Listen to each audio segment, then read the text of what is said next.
Elle gagne un peu plus de terrain dans le quotidien de ses utilisateurs. L'intelligence artificielle est devenue quasiment indispensable pour faire des recherches sur Internet. On y fait recours pour des questions sur la science, l'éducation ou la culture. C'est pour réglementer son utilisation et protéger les informations personnelles qu'elle collecte que les agents du ministère de l'Enseignement supérieur, de la recherche scientifique et de l'innovation technologique, chercheurs des universités Mariam Gwabi et Denis Sassou Nguesso, ainsi que les autres points focaux, se sont réunis ce 19 décembre à Brazzaville, en atelier de consultation multi-acteurs sur la science ouverte et l'éthique de l'intelligence artificielle. 2 recommandations émises par l'UNESCO lors de sa 42e session tenue en 2021. La recommandation de l'UNESCO sur l'éthique de l'intelligence artificielle nous impose par conséquent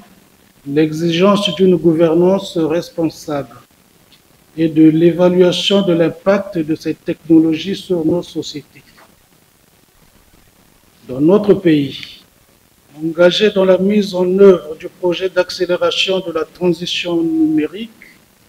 la réflexion sur la mise en œuvre de cette recommandation présente toute pertinence. Elle permettra de réfléchir sur la mise en place du cadre juridique nécessaire à l'utilisation responsable, non discriminatoire et au service du bien commun de l'intelligence artificielle.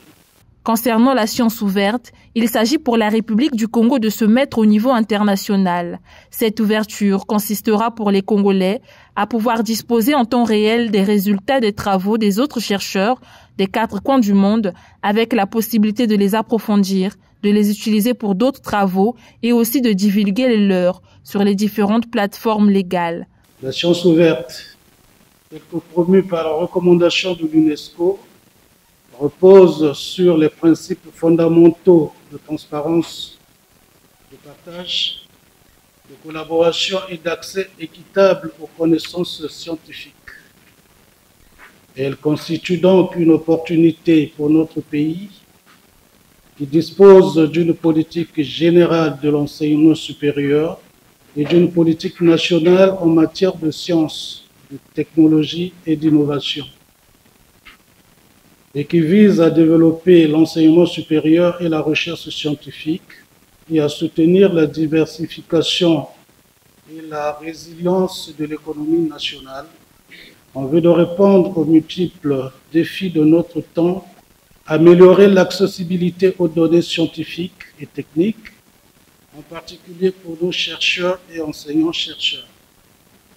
stimuler l'innovation et les solutions locales, en rendant les résultats de la recherche scientifique et l'innovation disponibles pour tous, notamment aux jeunes chercheurs, aux entrepreneurs et aux communautés locales, et